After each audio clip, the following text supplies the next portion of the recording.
Mike Radich here, and I'm now joined on the phone by Fight Time lightweight Mike Rio. Mike, how are you? I'm fantastic. How are you guys doing? Doing pretty good. Mike, you got a fight coming up May 30th at Fight Time 19. Before we start talking about that fight, let's go back in time a little bit and work our way back to the present day. Let's go back to where this whole thing all started, why you're in the current situation you're in right now. Obviously, you had 4 fights in the UFC, and now you're back out on the regional circuit. You went 1-3 under the UFC banner, but it all started on The Ultimate Fighter. That's how you got your start in the UFC. You fought on the live season of The Ultimate Fighter, season 15. Let's go back to that time, since this is basically where this whole situation starts. How was that experience overall? Obviously, you had an injury. When you fought Andy Ogle, you weren't 100%. Then that injury prevented you from fighting on the finale for season 15. So let's go back to that season on The Ultimate Fighter. Overall, how was that experience?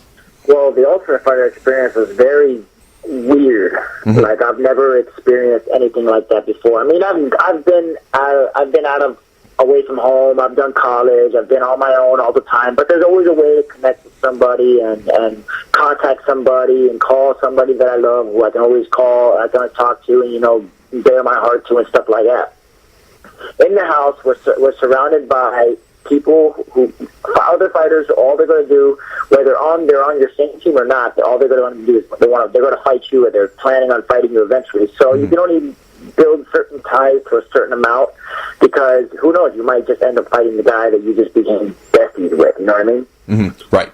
So it's one of those situations. And on top of everything, on top of that, where you have friends, but you want to keep them a little bit distant, but you say you don't want to give yourself too much, and be too bestie friends, and then whatever. They took I was on the show for season 15. It was the only live season, and It was literally 3 months straight of being in Vegas in a house, not able to talk to anybody else but the other fighters, and they take your phone and all internet privileges and anybody you can talk to for 3 months the entire time. So that's the part that messed me up. When I needed someone to talk to and like just stress about or vent and stuff like that, I had no one really to look to. And the bad part is the one person I did befriend the most and be able to vent to and stuff like that ended up being Andy Ogle, and then I ended up fighting him. Mm-hmm. So it kind of was like a crappy situation. Right. Now, you had a knee injury during the competition. I'm just curious, how long did that take to heal up?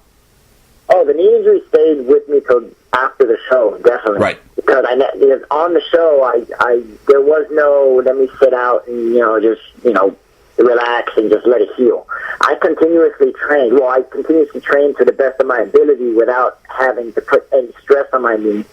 But any fighter, anybody that does anything athletic, they know for a fact, no matter if you baby it or try to do other things not to re-aggravate or re-injure a situation or an injury, a knee or whatever it is, you eventually end up clipping it or twisting it or hitting it, or some freaking nature thing happens. So it kept on happening over and over again. So I couldn't throw a good kick until 4 months after the show, because I can only throw it regular. I couldn't, when you turn on your kicks, every time I turned on my kick, it pulled on the ligament, and I couldn't throw a kick for 4 months till after the show. Mm-hmm. Mm-hmm.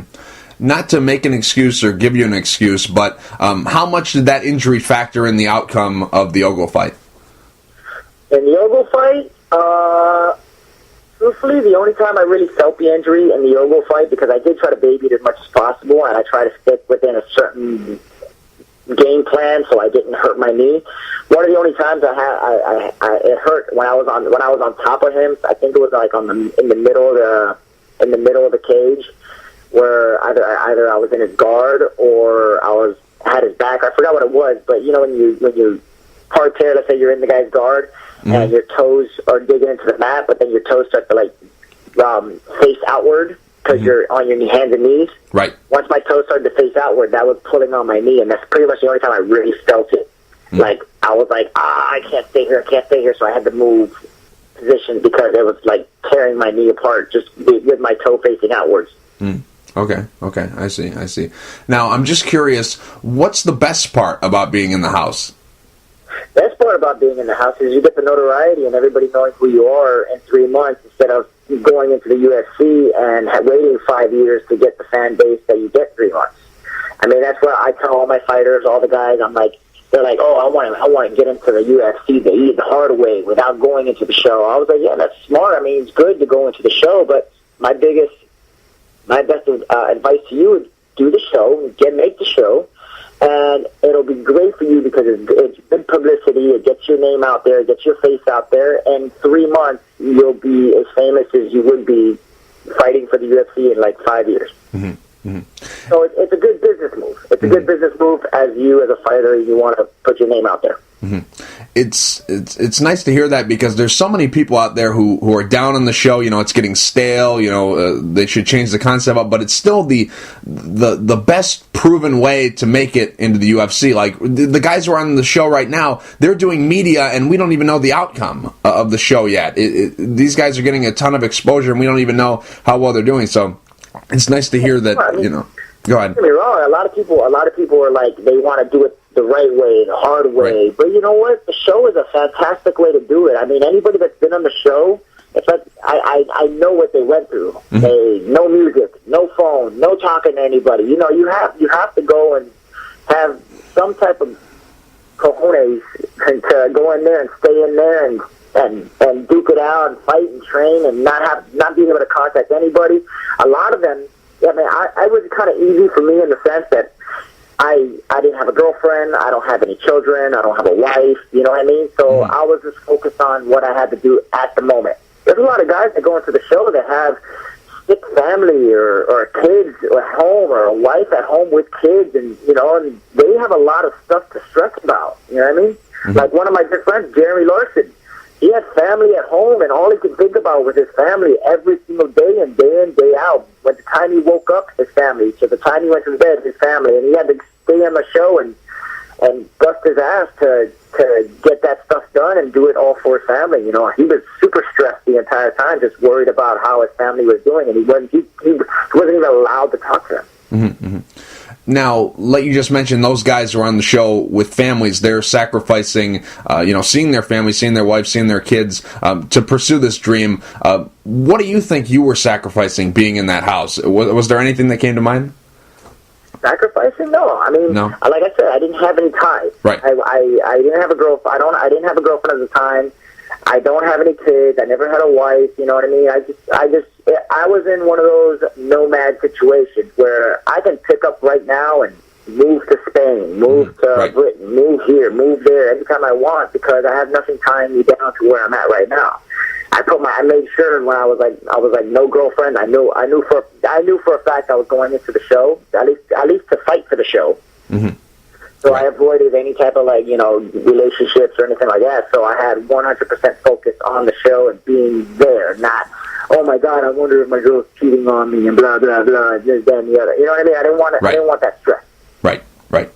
Now, you were on the 15th season of Ultimate Fighter, so you had 14 seasons to look back on the show and come to expect something. But then again, you were on a very unique season because it was the first time they're doing a live season, so you were in the house way longer than any of the other 14 seasons in the past. But, I'm sure you watched that show for many, many years and knew what you were getting into. But I'm just curious, was there anything in the house when you were actually living there, like actually getting to experience it that, surprised you? I mean, don't get me wrong, the entire experience surprised me, because it was like, this is like the NFL of fighting. Right. And they do anything you want, it's done. If I ask for this, it's done. If I want a peanut butter and jelly sandwich, it's done. Anything, they cater to you, they cater to you. You need gear, done. You need clothes, done. I mean, I've always grew up like a poor kid, so I've always had to really work hard for anything I've ever earned and anything I've ever had. I've really had to bust my ass for it. And, I'm in a situation where I can just write it down on a piece of paper, and the very next morning, there it is for me. You know what I mean? With my name on it, it's mine. You know what I mean? It's not like I have to give it back. I can take it home with me if I want to. So that's the part that I was kind of whoa about. You know what I mean? Yeah. Definitely. Now, that season of The Ultimate Fighter that you were on, there's so much talent that was on that cast. Guys like you, Darren Cruikshank, Miles Jury, James Vick, Michael Chiesa, Ali Quinta. Just go you can name off a ton of great guys that were in that house and in that tournament. When that season was going on, everyone was saying, this is wide open. Anybody, if it's on a given day, anybody can beat anybody. And we've seen some of these fights that, when those cast members in the house fought each other outside the house. These fights, everyone's, beating each other, and all these fights are very competitive. So, do you co-sign on that theory that, really anybody could have won that season? Yeah, heck yeah, anybody could have won that season.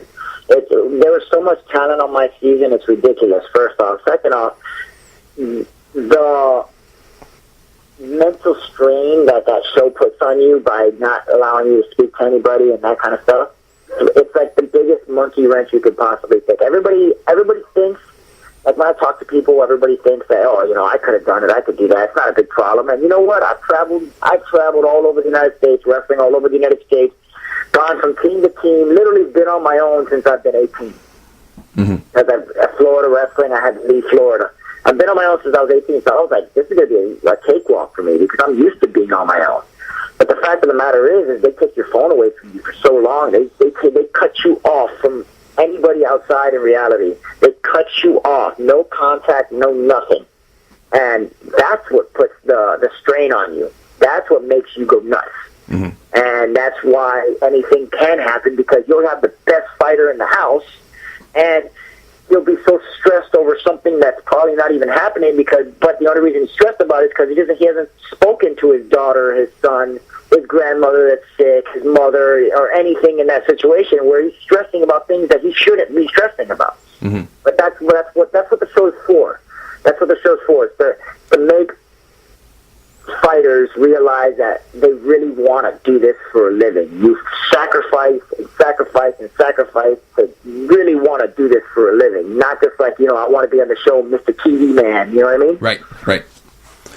Now, how much worse does it get when you're not in the competition anymore? Like when you were eliminated from Andy Ogle, what's your mindset like when you're no longer in the competition? Oh, no, yeah, you kind of like sink into a hole there for a second because you're like, oh, man, the reason I'm here is done. Right. That's it. I'm a lame duck. The reason I'm here is over. But I was kind of pissed off about the situation, but I kind of came to terms with it early because I did get injured. Mm-hmm. And I was pretty much training the entire time injured. So I was like, okay, now my statistics of actually doing well have diminished immensely. And I was like, okay, let me train hard, do what I need to do, but let me start to come to terms with reality. So if I do lose, I'm already sort of expected it, so I'm not going to freaking go off and like pull a knife out on anybody and start cutting people's heads off. Right. Now, when you suffered that injury, realistically, how far did you think you were going to go in the competition? Because everyone in that house is a killer. Everyone in there is, no joke. They're in there for a reason. They're all very skilled fighters. So when you had this injury, obviously, you planned on beating Andy Ogle, but in the back of your mind, was there ever something where you're like, I don't know how far I can push this in the certain condition I am right now? Well, don't get me wrong. Everybody on the show believed they could win the show. Right. I can write down on a piece of paper, Johnny Hancock it for you, and tell you that that's 100% true. Everybody felt they could win that show, one way or another. When I got injured, I was kind of like, let me work with what I got. I can still pull something out of my ass. I still got some tricks up my sleeve. But let me work with what I got. So, I ended up losing to Andy, and which Andy is a little tough little monkey. He is. And, I was, right after I lost, I switched gears, and I was like, you know what? I'm not in the showing. I'm not in the running anymore, but let me enjoy this experience. Because I'm never going to get this experience again, first off. Second off, not many people do get this experience again. Yeah, there's a season. There's always a season. What season are we on now? What season are we on now? I think we're on 19. Yeah, there's been 19 seasons, plus not to mention the over the seas one and Australia one and all that kind of stuff. There's a lot of seasons, but not everybody can be on the show. I know guys who have tried out for the show like 7 times already, and they still haven't been picked. You know, so I just wanted to like love the experience. You know what? I'm never going to get this opportunity again. I'm out of the tournament. Let's have some fun. Let's relax. Let's try to make some good friends now. Since I'm not the competition anymore, I didn't have a problem being trying to be everybody's friend. And I just wanted to enjoy it, get to know everybody, talk with Faber and the Alpha Males. Those guys are freaking awesome. The Dominic Cruz and his team, freaking those guys are awesome. I just wanted to experience and just take it all in after I lost. So. Do you still keep in contact with anybody, whether they were on Dominic Cruz's team or Uriah Faber's team? Yeah, of course. I text with people back and forth. I text with Andy. I can't text with Andy because they don't have his number. But I Facebook with Andy. I text with Krushan, Kofer. Mike Chiesa. I just finished wishing him good luck. I text with him all the time. Sam, all the guys. I even keep in contact with Andy's mom. Andy's mom always hits me up. She's like, "How you doing? I hope everything's doing well," and stuff like that. So. Yeah, we try to keep it nice and friendly. We're still competition with each other, but at least we're not living together, and we can keep it a little bit more, friendly and fun, and wish each other good luck. And one day, hopefully, I can go over and train with them, and the same reverse. Hopefully, they can come down and train with me. I'll show them Miami and stuff. Oh. Okay, that sounds cool. Really cool, man. Now, you were on the 15th season, but you didn't make your UFC debut until the 16th season of The Ultimate Fighter finale. That's when you finally got to step foot in the octagon. From when your season ended to when you finally got that chance to fight in the UFC, what was that time like in your life? It started off kind of crappy because in my fight with Andy, I took a knee. Like I said, he's a little monkey. I took a knee right to the ribs, and they didn't show this on the show. They didn't show this on the show. This is like, I don't know why they didn't show it, but no big deal. When I had Andy against the cage, I threw a knee to his midsection, and I landed, but I landed right to the middle, nothing big. And right when my leg landed, he threw his knee right after mine.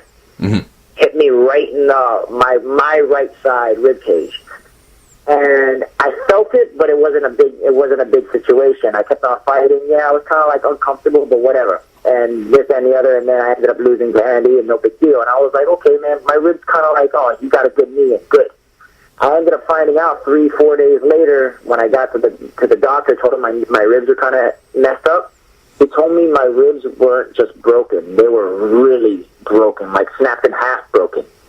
I think it was 10 or 11. Whatever, the 2 bottom ribs, completely snapped in half. So after the show, I was pretty much bored out of my mind. The only thing I could do to keep time is, I'd go out and party and have fun and relax and stuff like that because I couldn't do anything athletic because my ribs were still done. And then finally, when my ribs started to get better, that's when I went over to train with the Black Zillions, and they welcomed me with open arms. They beat the crap out of me every single day, and that's when I got the call to fight at the Ultimate Fighter 16 against John Kofer. Now, when exactly did you sign a contract with the UFC? Because the guys who were fighting on that season, they signed them when they fought at the finale, and if they won, they kept fighting on, and if they lost, they were terminated. So I'm just curious, when did you sign to be a part of the UFC? When they called me for the Kofer fight. Oh, okay. Did I sign the contract? Because I know the contract states the Ultimate Fighter contract. I think you're allowed 1 fight after, you're allowed the finale fight. Right. And if you win your finale fight and do well, they give you the contract to continue fighting in the UFC. So I think for the Kofer fight, I was still on the Ultimate Fighter contract. Okay. Just curious, because they always do that. They always have, the 1 fight, and then depending on how you do, they continue it on, and if you don't do well, then they release you. So I was just curious about that, because you didn't fight on that season that you were on, that finale. You fought on the next season's finale, so I was just curious about that. But, Mike, then the next 3 fights you had in the UFC, obviously they didn't go your way, but there's that old saying, there's no easy fight in the UFC, and that couldn't be more true when it comes to your last 3 fights in the UFC. Everyone you fought is a very good fighter, and you had no easy fight, so that that theory is definitely true when it comes to your run in the UFC. I'm just curious, what went wrong those last 3 fights? Nothing went wrong. I mean, I was a brand new beginner UFC fighter. Mm-hmm. I had no rank, no nothing. I haven't fought anybody like really worth fighting, like that'll rank me in the UFC. You know what I mean? Right. And my first fight in the UFC is Francisco Trinaldo, who's a monster. Right. I fought him in Brazil, in his hometown. So first off, I'm being introduced to the UFC against a freaking animal, and then right after that fight, right after that fight was the Tony Ferguson fight, and I chose Tony Ferguson. I picked him. I was like, you know what? And there was a situation where one of my friends was supposed to fight Tony, and he got injured, so he had to pull out of it. And I was like, get me that fight. I told my manager, get me that fight. I want to fight Tony Ferguson. I've watched Tony Ferguson for a long time, and I think he's a great fighter. And I was like, dude, I would love to fight him one day. And then the opportunity presented itself. Would you like to fight Tony?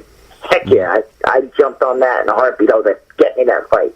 And he's a monster to begin with anyway. So there you go, 2 badasses, one back-to-back, and as my first 2 UFC fights. And then there you go, bam. My third one, they want me to fight Cruikshank, and everybody sees how awesome Cruikshank is doing. He's freaking running through people that he's going in there and just taking over the fucking weight class. I mean, freaking weight class. Mm-hmm. So I didn't have an easy fight at all. There is no easy fights, but I did fight serious competitors. Mm-hmm. Mm-hmm.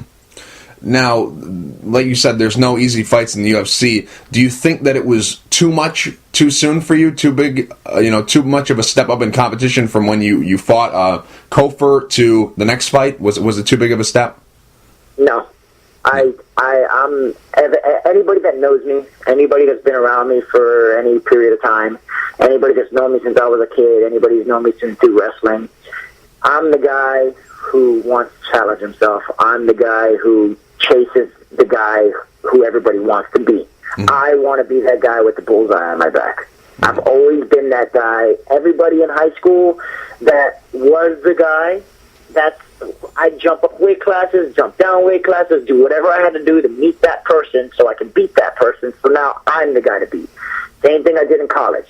I don't like not being the guy. So the fact of the matter, I fought all these studs in the UFC, is I wouldn't have wanted it any other way. Yeah, I didn't have the best UFC run, and now I'm not a part of the UFC, but I would have rather did what I did, fought the people I fought, and went in there and proved to myself that I'm no slouch, and I went against the best guys I could possibly find, then fight, their low-end guys like me, and, be nobody in the UFC still.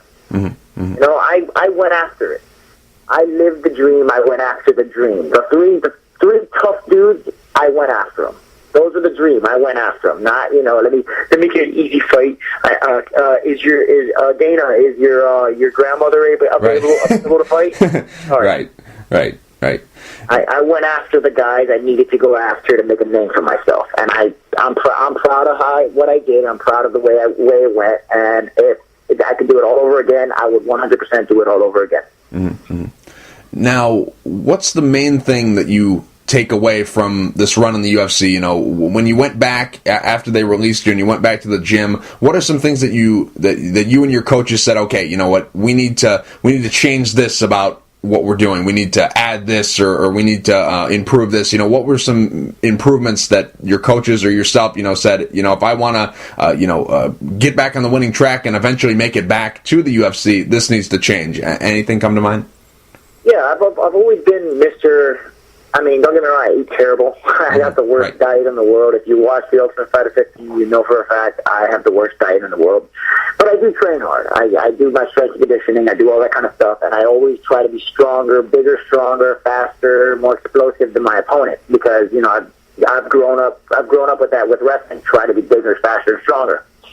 But fitness can only take you so far in the UFC and any type of mixed martial art, because if you're not good enough, technically, then it doesn't matter how fitness perfect you are. I can be built like a Greek god and still get my ass whooped. You know what I mean? Right.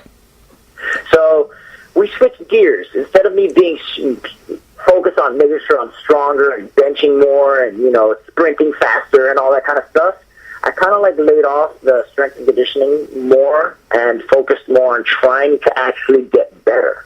So because before it was like, okay, I have a striking class that I have to attend, or go to the gym and make sure I'm strong.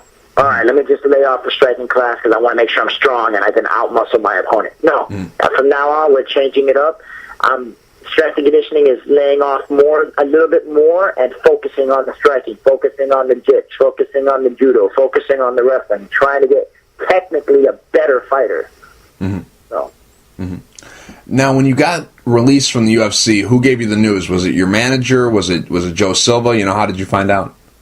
Well, it was my manager kept in touch with Joe Silva, and they said to my manager. They never said to me directly, but they said to my manager that they really liked me.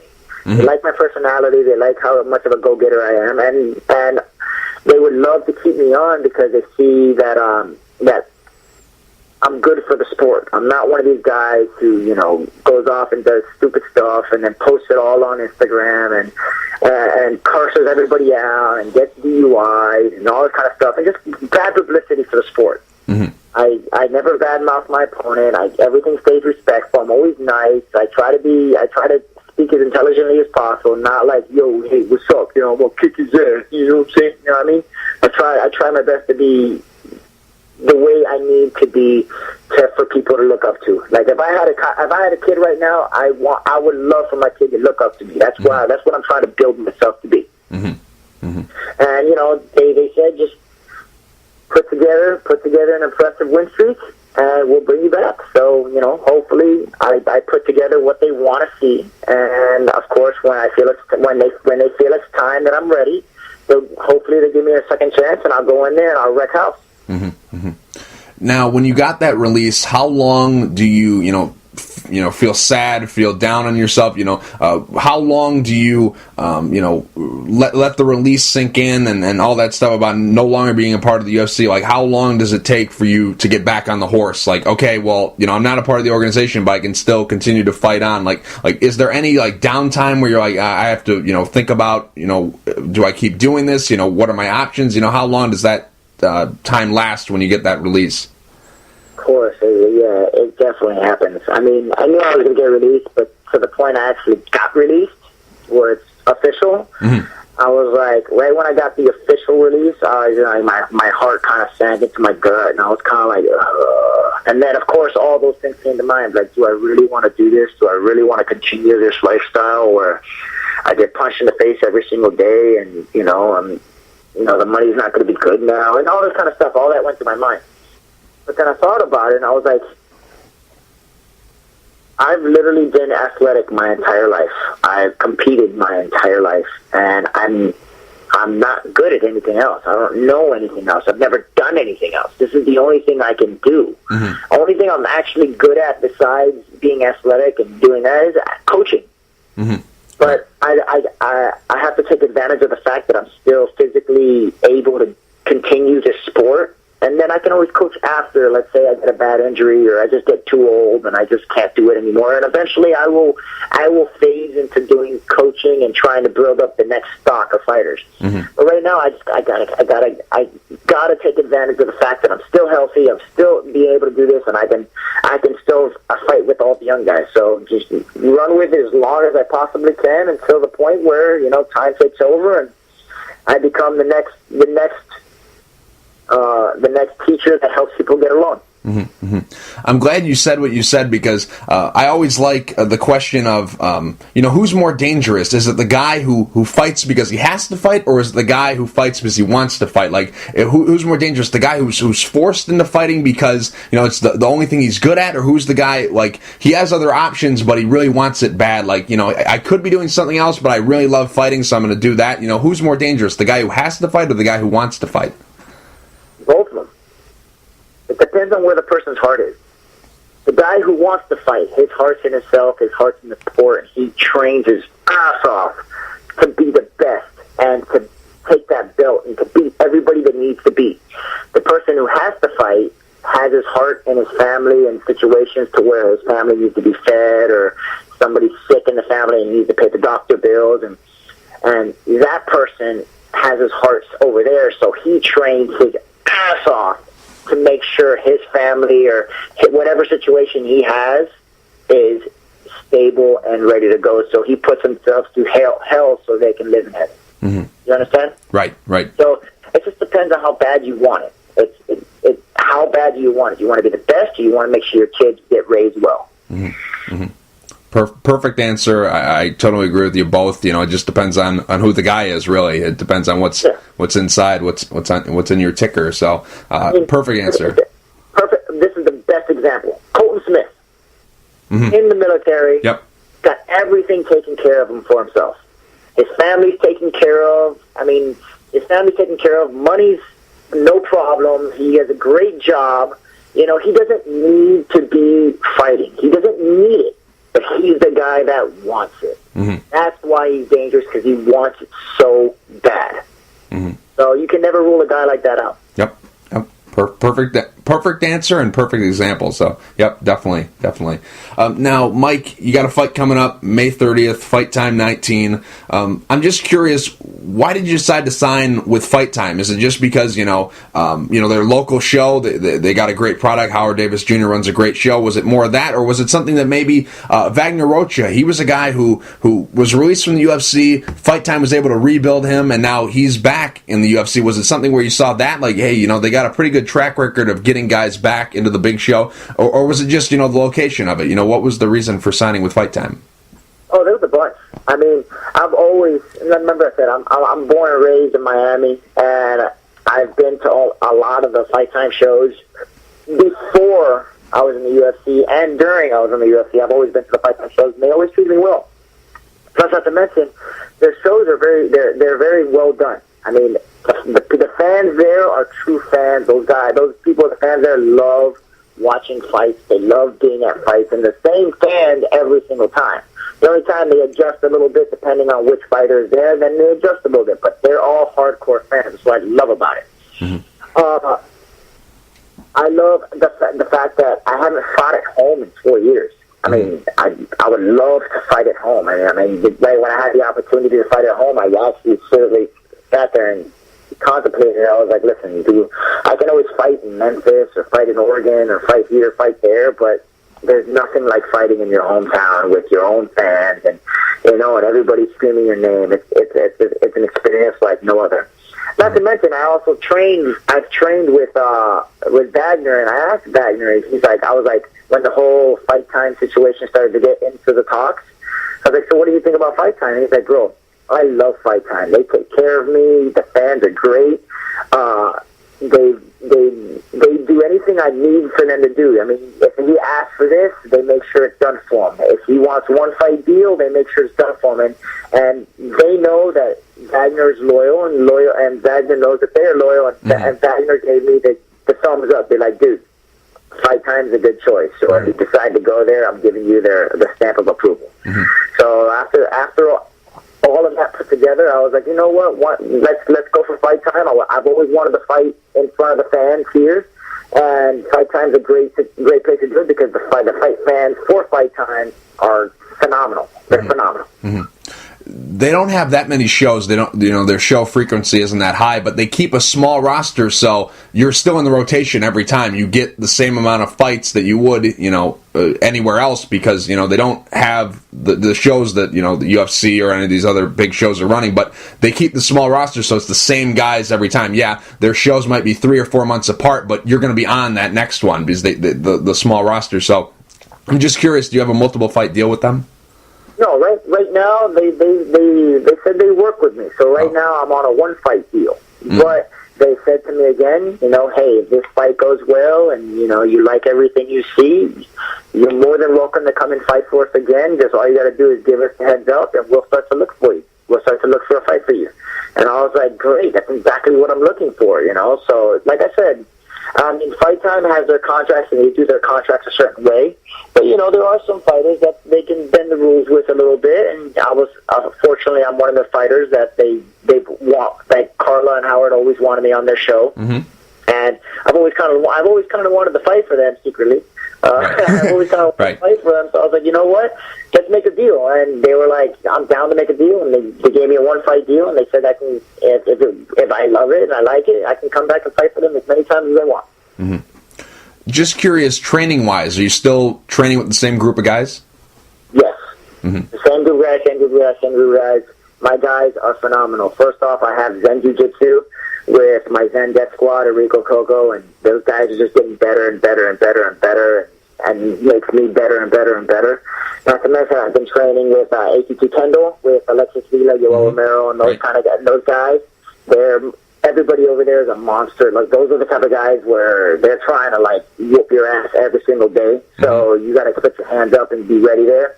And I just added a new camp into my repertoire, which is the APT Miramar, which I'm now the new instructor over there, the new wrestling MMA instructor over there. You know, every now and then I go over there and get some training in, and, you know, I'm more than 100% ready for this fight. I'm like 600% ready for this fight. So I hope Avery brings it, because I'm going to go in there balls to the wall. On May 30th, you're going to be fighting Avery McFadder. How much do you know about him? I've seen him fight. And he's fought here at Fight Time plenty of times, and he's fought people I've fought, and he's fought my teammates. So I know more than what he wants me to know of him. Right. I know more than he wants me to know, but you know, he's a tall guy. He's 6'2", 76-inch reach, really good boxer, and I am 5'9.5". Mm-hmm. More of a wrestler, grappler than anything, but I'm really strong, really fast, and really explosive. So personally, I think the matchup is I would be Avery's worst nightmare. Mm-hmm. Mm-hmm. Now, his record is not very good, but, you know, the old saying is records are for DJs. So when you look at his record and who he's actually fought some really, really good competition. His record's not that good, but if you look at the names that he's fought really good competition in his short run. He's only been, 7 fights into his career, but he's got, some good names on his resume. I'm just curious, what do you think his camp is telling him to do against you in this fight? I'm not going to get into details and stuff like that, but yeah, I'm pretty sure his camp's going to be a lot of wrestling defense and jiu-jitsu defense and stuff like that, and power hands and stuff like that. So he has a chance to knock me out and defend me, so he can get back to his feet and knock me out. So, as general speaking, that's pretty much that's pretty much what I think they're going to be doing against me. But it doesn't matter, and it doesn't matter because if you can't stop the wrestling, you can't stop the jits, then all that training goes to crap. Right. Now, last time out against Darren Cruikshank, I'm sure, in the back of your mind, you thought, hey, I'm fighting for my job here. I've lost 2 fights, and if I lose this third one, that's usually when they, show people the door. Once you hit that third loss, that's usually when they cut guys. So, but now you're back out on the regional circuit, and this is the first time that we're seeing you since fighting in the UFC. Is the same amount of pressure still there? Because last time you were fighting for your job, this time you're fighting to get back to that job. So is there still the same amount of pressure to get off to that good start when you try to make another run at the UFC? Oh yeah, but right now, I don't have my mindset on the UFC. My mindset is on 100% on Fight Time, and it's one fight at a time.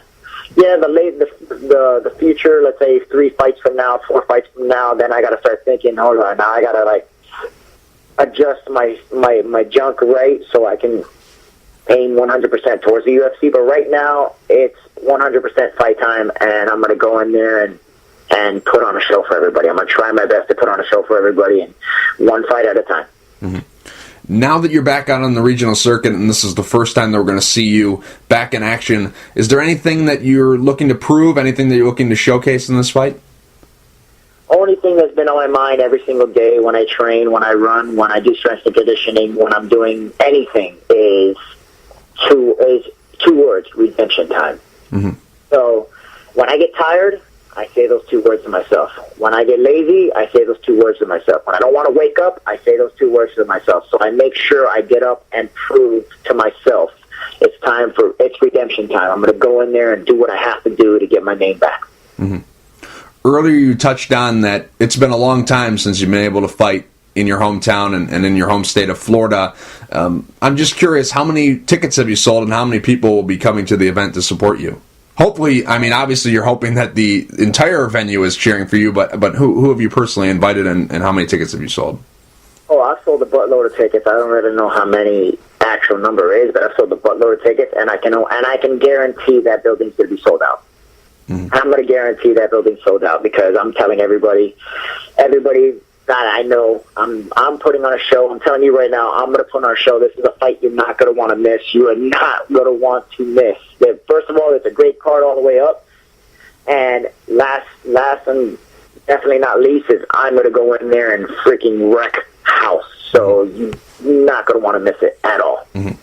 There's some guys who, when they fight in their hometown, you know, a lot of pressure, a lot of nerves, a lot of people counting on them to get a win, and it really affects them. Then there's a certain group of guys who, when they fight in their hometown, you know, it amps them up. It actually makes them do better. You know, they love having the crowd behind them. Which guy are you? Are you the guy who's excited to be in front of their home fans, or are you the guy who feels a little bit of pressure? And if you're the guy who feels pressure, has that been eliminated now because now it's kind of a homecoming for you and there's pure excitement? So what kind of guy are you? I've always been the guy to rise to the occasion. Mm-hmm.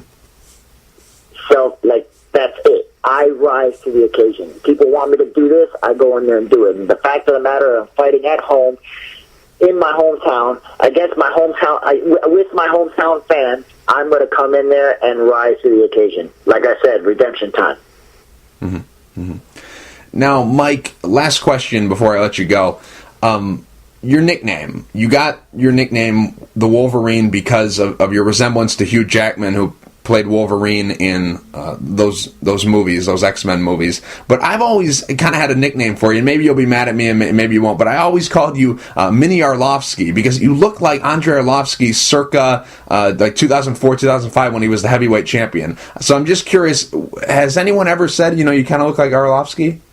All the time. I used to get Arlovsky and Wolverine all the time back in the day, back in the day. Mm-hmm. But when Arlovsky stopped fighting for the UFC, people didn't know him as much anymore, so I constantly get Wolverine. Even people, I work in the nightclub industry still, mm-hmm. and I get people that don't know who I am, don't know if I'm a fighter, don't know me from a hole in the wall. But they're like, you look like Wolverine all the time. I get Wolverine and I get Steve Angelo. Yeah, Arlovsky now, not so much. Arlovsky, when he was the heavyweight champion, I think you look spot on. There's definitely a resemblance there.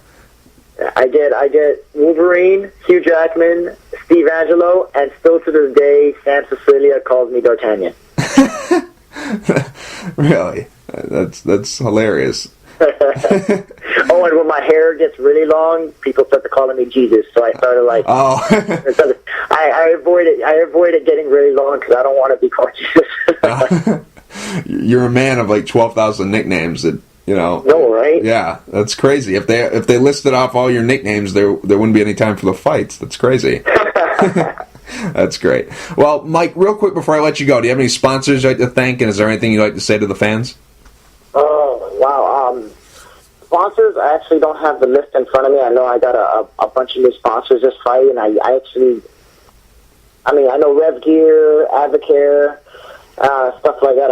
I forgot the new names, and I want to thank everybody who did sponsor me. I'm sorry if I'm forgetting your name, and I'm forgetting to name you right now, but thank you anyway. I will blast your name out there as much as I can when I actually get the paper in front of me, when I actually have all the sponsors.